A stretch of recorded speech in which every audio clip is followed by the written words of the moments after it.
Welcome to Washington Today on C-SPAN Radio for Tuesday, November 19, 2024. FEMA Administrator Deanne Criswell tells House lawmakers that she has requested her agency's Inspector General to look into the case of a FEMA employee telling staff helping hurricane victims to skip homes with Donald Trump campaign signs to see if others were involved. House Democrats vote to give Minority Leader Hakeem Jeffries and the rest of the leadership team another 2 years in those positions. This comes a few weeks after the Democrats failed to win a majority in the House from the Republicans. Republican Congresswoman Nancy Mace of South Carolina pushing for a change to House rules to prohibit transgender women from using the women's bathrooms in the U.S. Capitol building. There is a transgender woman who's just been elected to Congress and will take the oath in January, Democrat Sarah McBride of Delaware. Senate Democrats promising to take as much time as necessary to confirm judicial nominees in the final weeks of the Joe Biden presidency before President-elect Donald Trump takes office, as Senate Republicans are intentionally slowing down the process, adding extra time-consuming votes. Visa and MasterCard executives testify before a Senate committee against a bill designed to reduce credit card swipe fees paid by retailers and ultimately consumers. President Joe Biden at the G20 Leaders Summit in Brazil talks about helping nations reach their climate change goals. And State Department and Pentagon asked about Russia changing its doctrine on use of nuclear weapons right after the U.S. allows Ukraine to use American long-range weapons to strike targets in Russian territory. And we begin with some news about Donald Trump. New York Times writes, Manhattan prosecutors on Tuesday rebuffed President-elect Donald J. Trump's request to dismiss his criminal conviction in the wake of his electoral victory, signaling instead their willingness to freeze the case while he holds office. In a letter to the judge overseeing the case, prosecutors from the Manhattan District Attorney's Office emphasized that a jury had already convicted Mr. Trump of falsifying records to cover up a sex scandal, but acknowledging the unprecedented nature of the case, Mr. Trump would be the first felon to serve as president. The prosecutors raised the prospect of a 4-year freeze. That was from the New York Times. And President-elect Donald Trump announcing his intention to nominate more people to his cabinet. He writes on Truth Social, I'm very pleased to nominate Dr. Mehmet Oz to serve as the Centers for Medicare and Medicaid Services, CMS Administrator. He says America is facing a healthcare crisis, and there may be no physician more qualified and capable than Dr. Oz to make America healthy again. He also writes, I'm thrilled to announce that Howard Lutnick, chair and CEO of Cantor Fitzgerald, will join my administration as the United States Secretary of Commerce. He will lead our tariff and trade agenda with additional direct responsibility for the Office of the U.S. Trade Representative. In his role as co-chair of the Trump-Vance transition team, Howard has created the most sophisticated process and system to assist us in creating the greatest administration America has ever seen. Those posts from President-elect Donald Trump. From Associated Press, the head of the Federal Emergency Management Agency told lawmakers Tuesday she has encouraged the agency's Inspector General to review whether an employee was acting alone when directing workers helping hurricane victims not to go to homes with yard signs supporting President-elect Donald Trump. FEMA Administrator Deanne Criswell said a critical function of the agency is to go door to door and meet with survivors to make them aware of federal resources available. The employee, she said, wrote to about 11 staffers under her supervision that they should avoid homes advertising Trump. Criswell said her senior leadership team provided her with evidence and recommended that the employee be terminated. She concurred. That was from Associated Press. Administrator Criswell testified before a couple of House committees today. Here is oversight and accountability and questions from Congressman Byron Donalds, Republican of Florida. According to a New York Post article titled, This is Not Isolated, there is a FEMA official who spoke under the condition of anonymity who says that the agency's practice of skipping Trump-supported houses or avoiding white or conservative-dominated disaster zones altogether is an open secret at the agency and has been going on for years. So, Ambassador, this is a statement given to the Post by an employee at FEMA. What is your response to that statement? We have investigated this incident, and it is still under investigation. We are working with the Inspector General to determine whether or not this is broader than this. But the evidence that I have seen so far shows that this was an isolated incident, and it has not gone beyond what this one employee did. So, follow-up question to that. Has FEMA finished its investigation into this matter?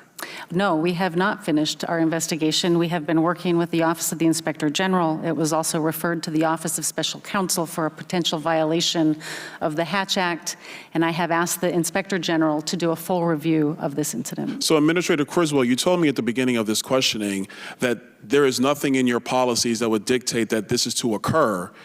Yet you have one official who was fired who said it does occur. You have another official under your purview, under the condition of anonymity, talking to the press that it does occur. But you can't verify to this committee that these practices do or do not occur. Is that correct? I have been given no evidence and seen no indication that this goes beyond this one incident. If you have specific information, I would welcome that. FEMA Administrator Deanne Criswell questioned by Congressman Byron Donalds, Republican of Florida, at today's Oversight and Accountability Committee hearing. The ranking member on the committee is Jimmy Raskin, Democrat from Maryland. The employee who was fired by you a day or a day and a half after you learned of what had happened was an intermittent employee, a part-time employee who may or may not have been trained on the proper protocols of FEMA. But what do you tell your workers to do if, in fact, they are harassed or attacked at the doors, going door to door, offering people assistance? Again, we have people that go into communities that have just been impacted by significant weather events and meeting people on their worst day. And people are, angry and they're upset because of what happened to them. And so we often have people that feel that they may be in an unsafe situation. And so we train them to be able to remove themselves from that situation reactively.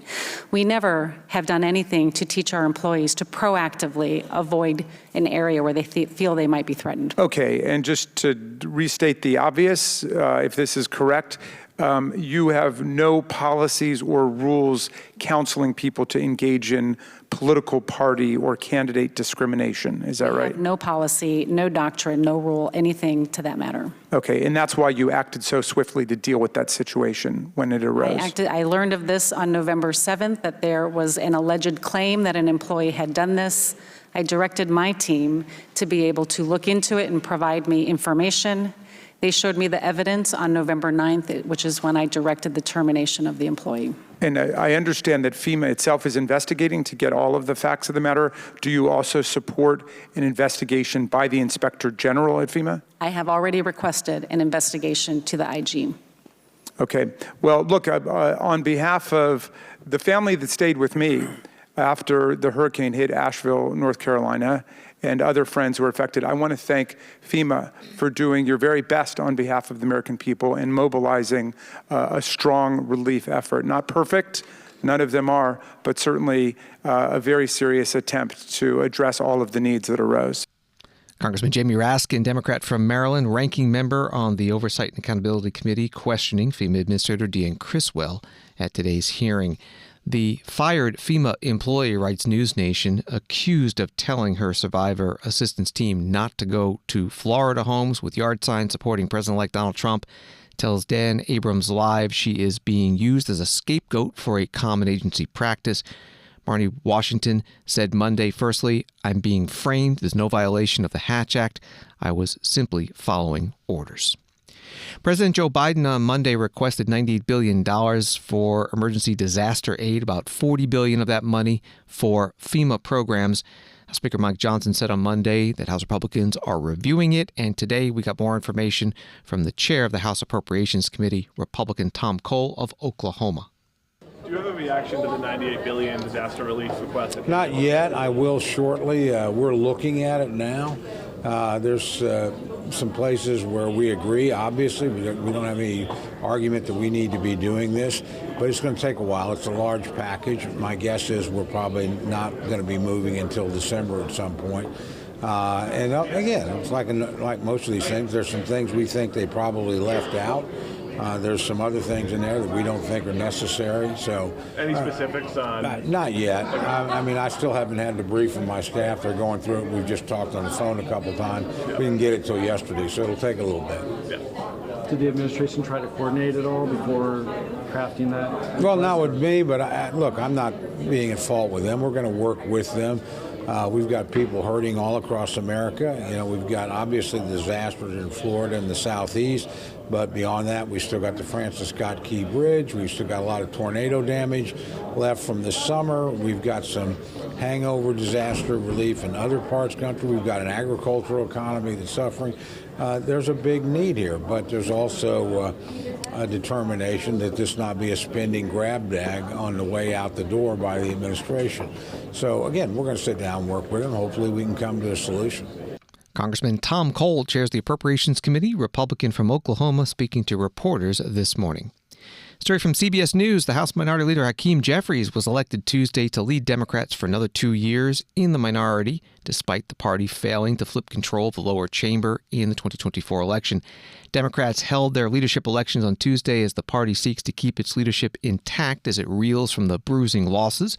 In the 2024 elections, Democratic caucus chair Pete Aguilar of California was reelected Tuesday morning, as was the House Minority Whip Katherine Clark of Massachusetts, who will continue in her role in the 119th Congress beginning in January.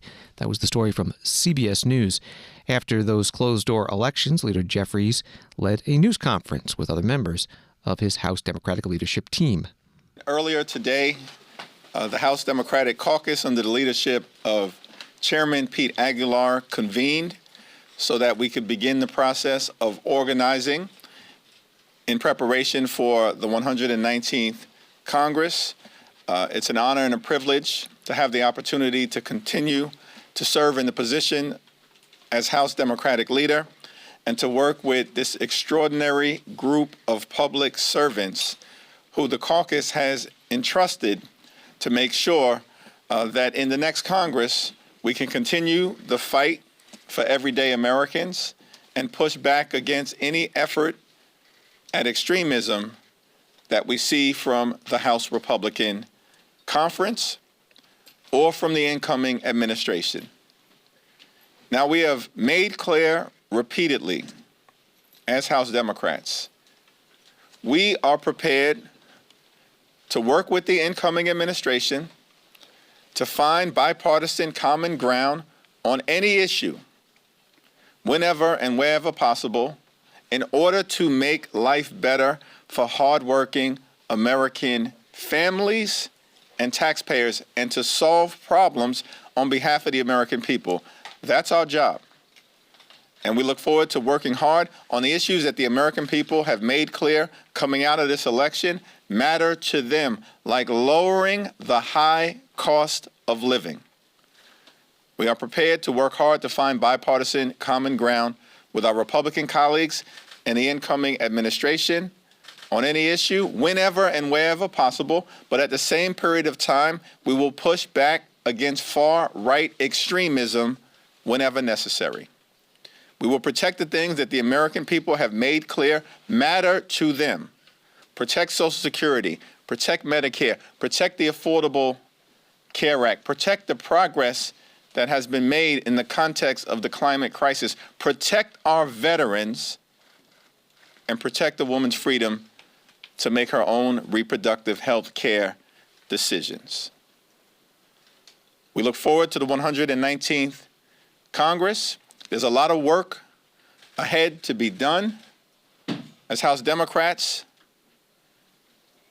we will continue to do everything we can, each and every day, each and every week, each and every month, to make life more affordable for the American people, to address the fact decisively that far too many Americans are struggling to live paycheck to paycheck, struggling to get by, and struggling to get ahead.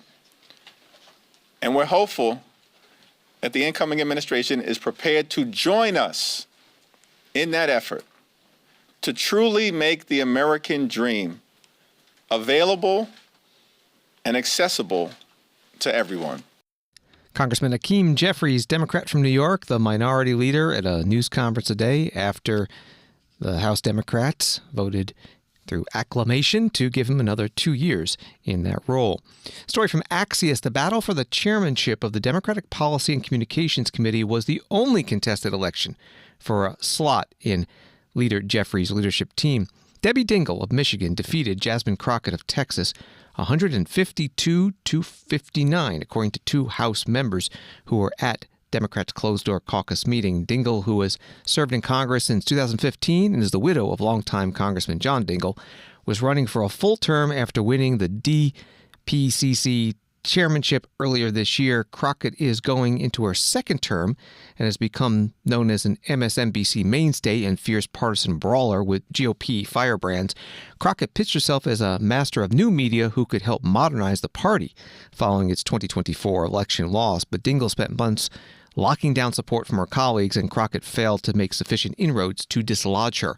That was from Axios. Congresswoman Dingell spoke at today's news conference about messaging. In the aftermath of this month's election, this caucus has got to be in a listening mode two ways. Leadership has begun a series of listening sessions with the members. DPCC will have that and institutionalize that as regular, and we got to listen to our constituents. And we, as a team, are going to make sure that members are going to meet their constituents where they are, in those farmers markets, union halls, veteran halls, schools. I could go on because, Saturdays, there are 14 events for me. We've got to ensure that the American people know that House Democrats are listening to them, that we understand their issues, and that we are the ones that are fighting for them, delivering for them, and are protecting them, that they're getting the facts, and we've got to help address the misinformation that's out there. And finally, we've got to make sure that we're reaching people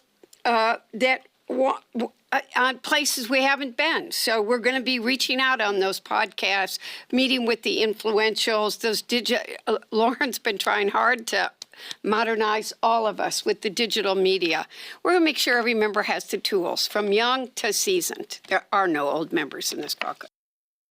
Congresswoman Debbie Dingell, Democrat from Michigan, after her election by House Democrats for Democratic Policy and Communications Committee chair at today's news conference. House Republican members also held their usual Tuesday closed-door meeting, and after, the leadership came out to speak to reporters. Steve Scalise of Louisiana is the majority leader.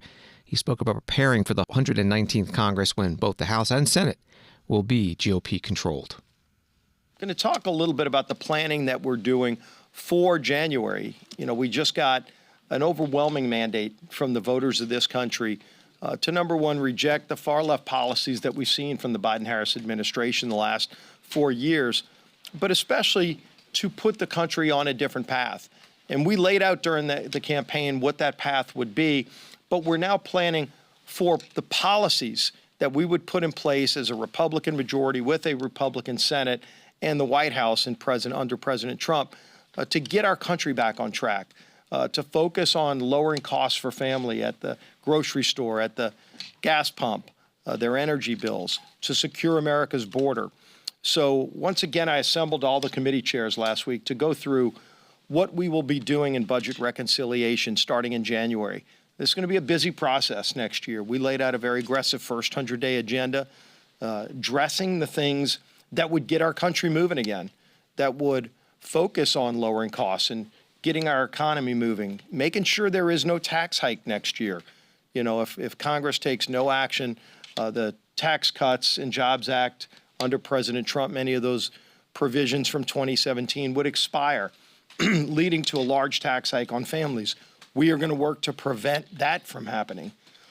So ultimately, if you look at what we're focused on right now, is being ready day one, starting in January, when we get not only that mandate, but that opportunity to get this country back on track with unified government in Washington to start addressing the problems that were created by President Biden and Vice President Harris. We are ready for that moment. We're already making plans, working with President Trump to get our country moving again quickly so that families can finally get relief, the relief that they not only deserve, but the relief that they voted for just a few weeks ago. The House Majority Leader Steve Scalise, Republican from Louisiana, at a House Republican Leadership News Conference today. And this is Washington Today.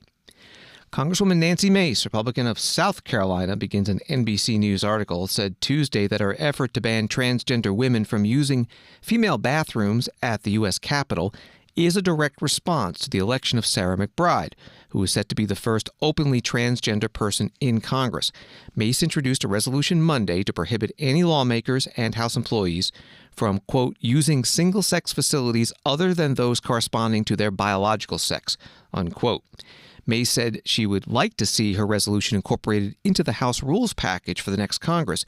She said she's also working on legislation that would ban such a dynamic on federal property and legislation that would ban it in schools funded by the federal government. That was from NBC News. Congresswoman Mace spoke to reporters this morning outside the closed House Republican conference meeting. Is this effort in response to Congresswoman McBride's coming to Congress? Yes, and absolutely, and then some. I'm not going to stand for a man, if someone with a penis is in the women's locker room, that's not okay. And I'm a victim of abuse myself. I'm a rape survivor. I have PTSD from the abuse I've suffered at the hands of a man. And I know how vulnerable women and girls are in private spaces. So I'm absolutely 100% going to stand in the way of any man who wants to be in a women's restroom, in our locker rooms, in our changing rooms. I will be there fighting you every step of the way. How do you think the Speaker should address this? Just in the House rules package, or? The House rules package would be fine, but we can't stop there. I mean, I'm working on legislation that would ban it on federal property. I'm working on legislation if you are a school that is funded by the federal government. This shouldn't go on. And if I'm being fought like this as a member of Congress across the country by mainstream media like you, imagine what the underage girl goes through at her school. The shame, seeing a biological male in a women's space, in a girl's restroom, or in her locker room, it's crazy. And if McBride wants to go to the gym, she can go to Planet Fitness, where they allow biological men to be around in a room in a private space with underage girls. No, thank you. It's not going to happen, not on my watch, and I'm going to stand in the way of anyone who's crazy enough to let men into women's spaces. It's not a thing. It's not going to be a thing up here. I'm going to fight like hell for all women and girls. Thank you. Would you meet with McBride? Congresswoman Nancy Mace, Republican from South Carolina, meeting with reporters this morning outside the closed House Republican conference meeting. Congresswoman-elect Sarah McBride, Democrat of Delaware, posting on X Monday night, this is a blatant attempt from far-right-wing extremists to distract from the fact that they have no real solutions to what Americans are facing. We should be focusing on bringing down the cost of housing, health care, and child care, not manufacturing culture wars. Delawareans sent me here to make the American dream more affordable and accessible, and that's what I'm focused on. And in another post she wrote, everyday Americans go to work with people who have life journeys different than their own and engage with them respectfully. I hope members of Congress can muster that same kindness. House Speaker Mike Johnson was asked his position at the House Republican Leadership News Conference. Mr. Speaker, is freshman-elect Sarah McBride a man or a woman? Look, I'm not going to get into this. We welcome all new members with open arms who are duly elected representatives of the people. I believe it's a command that we treat all persons with dignity and respect, and we will. And I'm not going to engage in silly debates about this. There's a concern about the uses of restroom facilities and locker rooms and all that. This is an issue that Congress has never had to address before, and we're going to do that in deliberate fashion with member consensus on it, and we will accommodate the needs of every single person. That's all I'm going to say about that. Yes, sir. Do you plan on bringing Nancy Mace's transgender bill and putting that into the rules package? I'm not going to address the plans on any of that. I just told you what I'm going to say about the issue. I'm not going to engage in this. We don't look down upon anyone. We treat everybody with dignity and respect. That's a principle that I've pursued my whole life, and we will take care of this, issue of first impression for Congress, as we will any other thing. We'll provide appropriate accommodation for every member of Congress. House Speaker Mike Johnson, Republican of Louisiana, at a news conference this morning. In the afternoon, he called reporters together to make a 30-second clarifying statement. I was asked a question this morning at the leadership gaggle, and I rejected the premise because the answer is so obvious. For anybody who doesn't know my well-established record on this issue, let me be unequivocally clear. A man is a man, and a woman is a woman, and a man cannot become a woman. That said, I also believe, that's what Scripture teaches, what I just said, but I also believe that we treat everybody with dignity. And so we can do and believe all those things at the same time. And I wanted to make that clear for everybody because there's lots of questions. But that's where I stand. I've stood there my whole life, and those are facts. So what are these special accommodations? House Speaker Mike Johnson in the Capitol building with reporters. He did not answer any of the questions. At the House Democratic Leadership News Conference, this came up, and Leader Hakeem Jeffries gave his party's take. We could talk about this legislation all day. Should there be accommodations made for trans members of Congress, and if so, what should they be? As Catherine Clark indicated, the notion that this incoming small House Republican conference majority is beginning to transition to the new Congress by bullying a member of Congress. This is what we're doing. This is the lesson that you've drawn from the election in November. This is your priority, that you want to bully a member of Congress as opposed to welcoming her to join this body so that all of us can work together to get things done and deliver real results for the American people. Congressman Hakeem Jeffries, the House Minority Leader, at a news conference. A Washington Post article about this effort from Congresswoman Nancy Mace, Republican from South Carolina, to change the House rules. And she says as well she wants to change through legislation the rules for federal buildings and even publicly funded schools. A transgender bathroom bill has this paragraph: the House votes to approve the rules January 3rd, shortly after members are sworn into office by the newly elected Speaker of the House. The rules are typically adopted on party lines, and a majority of Republicans will have to support it, given their thin majority and Democrats' refusal to help approve controversial conservative provisions. Over in the Senate, from ABC News, Senate Democrats are expected to dedicate hours of floor time in the coming weeks as part of a last-minute effort to confirm as many of President Joe Biden's nominees to the federal judiciary before President-elect Donald Trump takes office in January. Yet Senate Republicans thwarted their efforts late Monday night. A plan from their soon-to-be leader, Senator John Thune, and a reversal from his previous stance on blocking confirmations of qualified judicial nominees. Senate Republicans rebelled late Monday night, dragging out the floor process by forcing Democrats to hold time-consuming votes on procedural motions that are usually routine and otherwise mundane. Actions that should have taken minutes on the floor instead took hours. That was reporting from ABC News, and that continued today, and by all accounts will continue going forward. The Senate leaders talked about it at their news conferences after the closed-door policy lunches today. First, the Majority Leader Chuck Schumer, Democrat of New York. This week, it's no secret the Senate is moving forward on confirming more of President Biden's judicial nominees. Yesterday, we confirmed Judge Embry Kidd to serve as a lifetime appointment as a circuit judge to the 11th Circuit.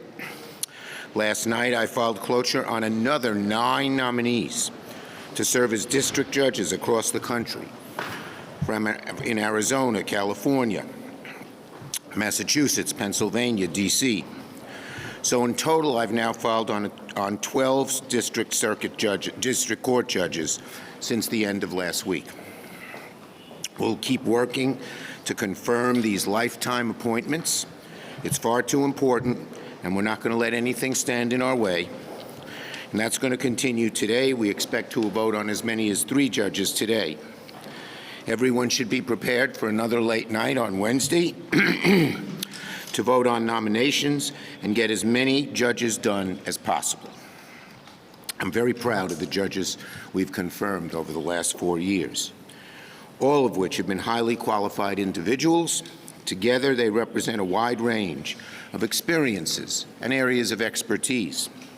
For 4 years, we've expanded the sort of backgrounds and resumes that make for a qualified nominee to the federal bench. We've not only confirmed more women and people of color, but we have judges in different backgrounds, not just prosecutors and fancy partners in big law firms, but people in consumer protection and civil rights and voting rights. All of these individuals are highly qualified on their own merits, but their broad range of backgrounds, experiences, is an additional asset to the bench and, in turn, to our country. But we're not done yet. There are more judges to confirm. We'll spend the rest of the week and the rest of the year focused on confirming them. Senator Chuck Schumer, Democrat from New York, the majority leader, at a news conference today. President-elect Donald Trump posting on his Truth Social account, the Democrats are trying to stack the courts with radical left judges on their way out the door. Republican senators need to show up and hold the line. No more judges confirmed before Inauguration Day. Senator Shelley Moore Capito, Republican of West Virginia, talked about this at the Senate Republican Leadership News Conference. I'm a bit frustrated. I usually am the eternal optimist to everything, but after last night's voting extravaganza, I wondered, what are we doing? We have a national defense authorization that will set the priorities for our military and our foreign policy, still sitting there on the shelf after it's passed out of committee months ago, and yet Leader Schumer chooses not to go to that very important piece of legislation. We also have 12 appropriations bills that that are going to expire on December the 20th. One of which I have is on labor, health, and education, sitting on the shelf after our leaders on the Appropriations Committee passed these bills out. In July, we completed that exercise with the exception of one of the bills. And yet, last night, we were sitting around voting time and time again for these liberal judges that Chuck Schumer wants to put in and ram through at the very last minute before the balance of power shifts. So I'll just give you an example. One of the nominees that we're voting on today, or I think we just voted on, is Mustafa Kasubai, who is a magistrate judge in Oregon, and his claim to fame is that before you come before him as a judge, you have to enumerate your pronouns. I mean, this is the kind of liberal thought and liberal justices and judges that Chuck Schumer and the Biden administration want to push through at the very end. So I would implore our leadership to go to the important issues the American people are thinking about. That's completing our work at the end of the year and moving into next year. Senator Shelley Moore Capito, Republican of West Virginia, at a Senate Republican Leadership News Conference. Story from The Hill. As of Monday afternoon, the Democrat-controlled Senate had confirmed 216 of President Joe Biden's Article 3 judicial nominees. During President Donald Trump's 4 years in office, Republicans confirmed 234 of his nominees to the federal courts. Washington Today continues in a moment. Visit cspan.org/results for comprehensive coverage of the 2024 campaign results. Get the final Electoral College breakdown in the presidential race and see which states each candidate carried. Dive into our interactive maps to explore the outcomes in Senate, House, and governor's races and monitor the final balance of power in Congress. Plus, watch acceptance and concession speeches on demand, anytime. Stay up to date with C-SPAN, your unfiltered view of politics, at cspan.org/results.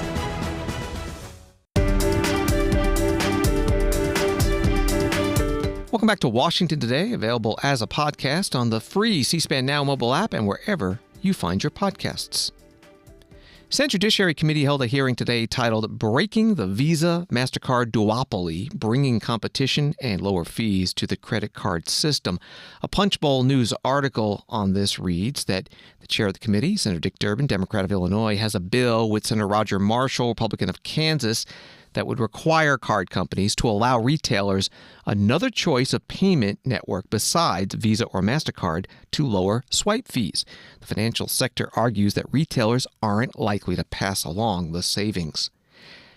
Senator Josh Hawley, Republican of Missouri, during the hearing questioned three witnesses: Bill Sheedy from Visa, Linda Kirkpatrick from MasterCard, and small business owner Chris Callahan. What's your profit margin, Ms. Kirkpatrick? It's circa 50%. Mr. Sheedy? Slightly higher. It's higher than 50% profit margin? Slightly higher than MasterCard, yes. Yeah, that's incredible. 50% profit margin. I mean, that's absolutely unbelievable. What's the answer to the Walmart question, by the way, that Senator Welch posed to you? What's Walmart's interchange fee that you negotiate with them? I don't have it with me today. You don't have any idea whatsoever? Is it higher or lower than 2.5%? Walmart negotiates their rates based on the business that they do with us. Meaning they're big, they're really big, they're gigantic, so they get a better deal than Mr. Callahan or most small businesses in Missouri. Is that what you're telling me?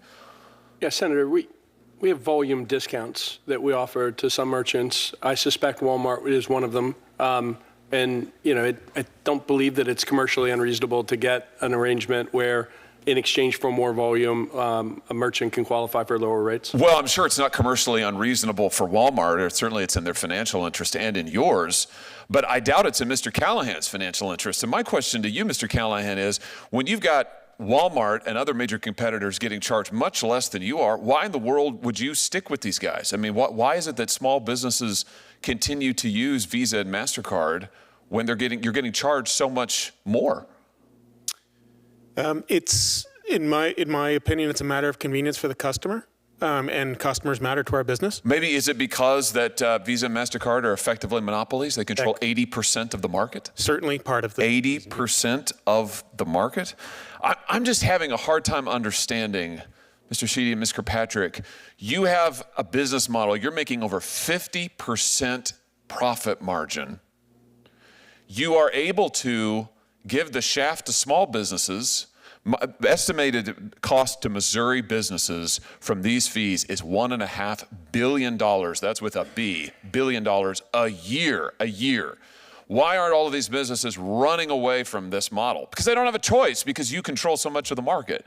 This is classic monopolistic behavior, and yet your testimony here today is you don't want any competition.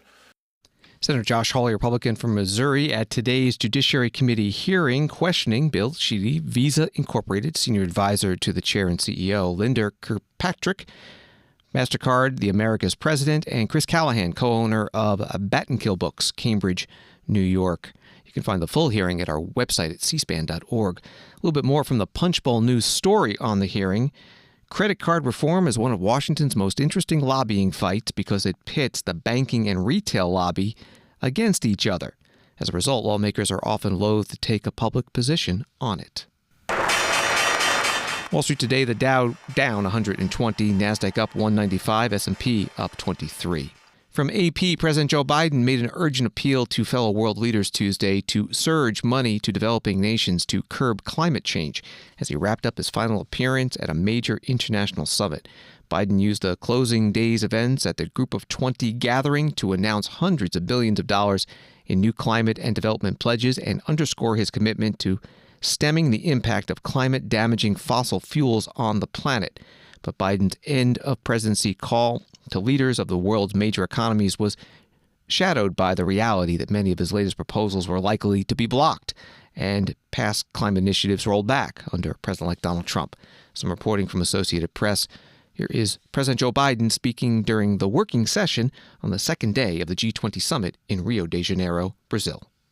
That's why the United States is mobilizing billions of dollars in partnership with national and local governments, indigenous people, and businesses to protect and reforest the Amazon and other forests. That's why, as a U.S. Senator back in the 80s, I first proposed to offer debt relief for countries willing to conserve their forests and other natural resources. As president, I've led the scaling up of the debt for nature swaps, investing $2.5 billion these past 4 years, 10 times the total of what had come before. Let me close with this. When it comes to the adoption of clean energy, we've made remarkable progress together, but we all know we have so much more to do. We all know what it takes. History is watching us. History is watching. I urge us to keep faith and keep going. This is the single greatest existential threat to humanity if we do not deal with climate change. Our children, our great-grandchildren, our great-great-grandchildren, their future is going to be determined by what we do in the next 4 to 6 years. So I urge you all to reach out further. President Joe Biden at the G20 summit in Rio de Janeiro. From the New York Times, President Vladimir V. Putin on Tuesday lowered Russia's threshold for the use of nuclear weapons, a long-planned move whose timing appeared designed to show the Kremlin could respond aggressively to Ukrainian strikes on Russian territory with American long-range missiles. This came up at the Pentagon briefing with the Deputy Press Secretary, Sabrina Singh. On the non-nuclear, the change on Russia's stance on the nuclear, the nuclear doctrine. Sure. Under these changes, they're saying that a large attack by a non-nuclear state that's backed by a nuclear state, which would be the United States, that would be treated as a joint assault on Russia. How concerning is that to the Pentagon, and have you changed your posture? So we aren't surprised by Russia's update to its nuclear doctrine. It's something that they've been signaling that they intend to update over the last several weeks. It's the same irresponsible rhetoric that we've seen before and that we've seen, frankly, for the past 2 years. So it's something that we're going to continue to monitor, but we don't have any indications that Russia is preparing to use a nuclear weapon within Ukraine, and we don't see any, we don't see any changes that need to be made to our own nuclear posture as well. Pentagon Deputy Press Secretary Sabrina Singh at the Pentagon news conference. Over at the State Department, spokesperson Matthew Miller at his news conference also addressing this issue.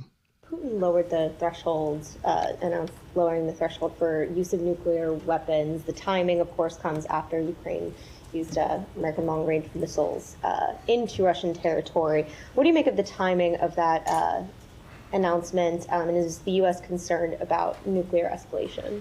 So I am unfortunately not surprised by the comments the Kremlin has made around the publication of this new revised nuclear doctrine.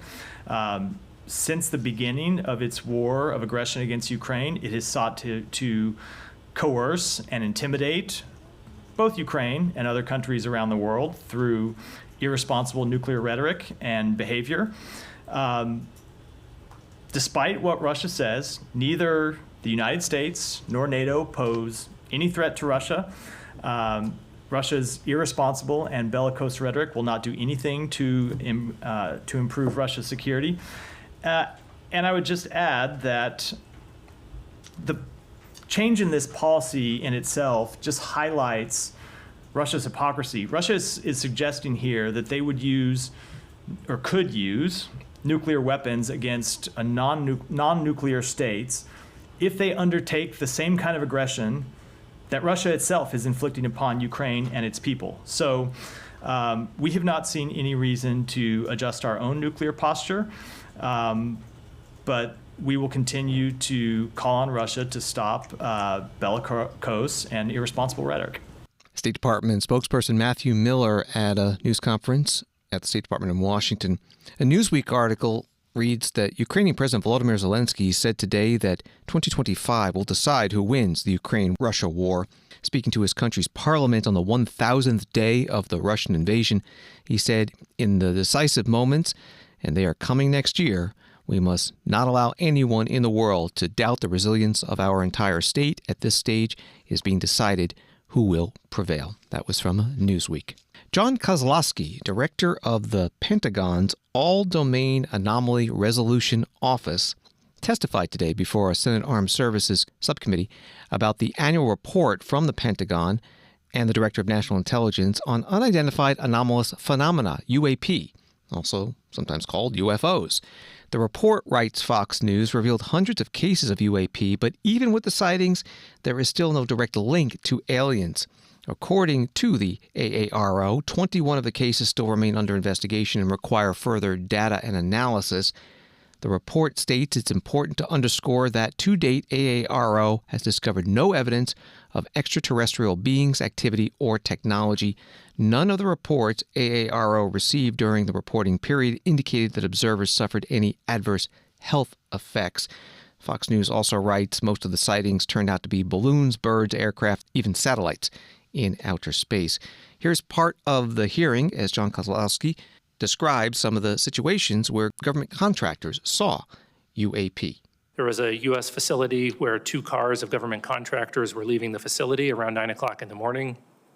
They looked up in the sky and saw a large metallic cylinder about the size of a commercial airplane, and it was stationary. They observed that there was a very bright white light behind or around the object. They saw it stationary for 15 to 20 seconds, and then it disappeared.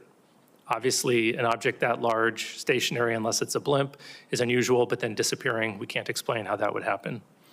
And then the last case was interesting. We had a aircraft that was flying parallel to another aircraft, and it was capturing imagery of it, and a small looking object appeared to fly between the two of them much faster than them. Through very careful analysis, we think that the object might have actually been further away than the object that it was videotaping, but it requires very careful analysis to come to those conclusions, and we don't have the metadata to support that yet. John Kozlowski, Director of the Defense Department's All-Domain Anomaly Resolution Office, before the Senate Armed Services Subcommittee on Emerging Threats and Capabilities. More from the hearing, Senator Joni Ernst, Republican from Iowa, asking the witness about what information should be released. How do you balance the need for the transparency that our public is demanding with the potential risks of revealing classified defense information? Yeah, that's always a concern that's on the front of our minds. We want to make sure that we're deconflicting both on potential U.S. programs and what the IC might be tracking for adversarial programs as we're aggregating that information and preparing to share it. However, oftentimes we can remove the discussion of the unidentified and anomalous activity from the sensitive information that our partners are concerned with. And that's usually going to be the platforms that the information was collected with if it is truly anomalous. And so we have our partners working alongside in the declassification of that data. Very good. And then without having to explain the UAP, what do we need to begin really doing about them? What precautions can we take? What should we be doing about them? I think that removing the stigma, reducing the stigma is the first step. We need to make sure that we're having honest and transparent conversations about them, because if we're hesitant to discuss them, then it opens the opportunity for an adversary, as you had mentioned earlier, Senator Gillibrand, to come in and conduct some activity. So we need to do that, and we need to have more persistent monitoring and understand that whether it is a UAP or a counter-UAS issue, that we need to have that complete domain awareness around our national security facilities. John Kozlowski, Director of the Defense Department's All-Domain Anomaly Resolution Office, AARO, questioned by Senator Joni Ernst, Republican from Iowa, at today's Senate Armed Services Subcommittee hearing. Find this full hearing at our video library at cspan.org. Thanks for listening to Washington Today. Subscribe to C-SPAN's free evening newsletter, Word for Word, and get the stories making headlines in Washington sent to your inbox every day. Sign up at cspan.org/connect. Have a good night.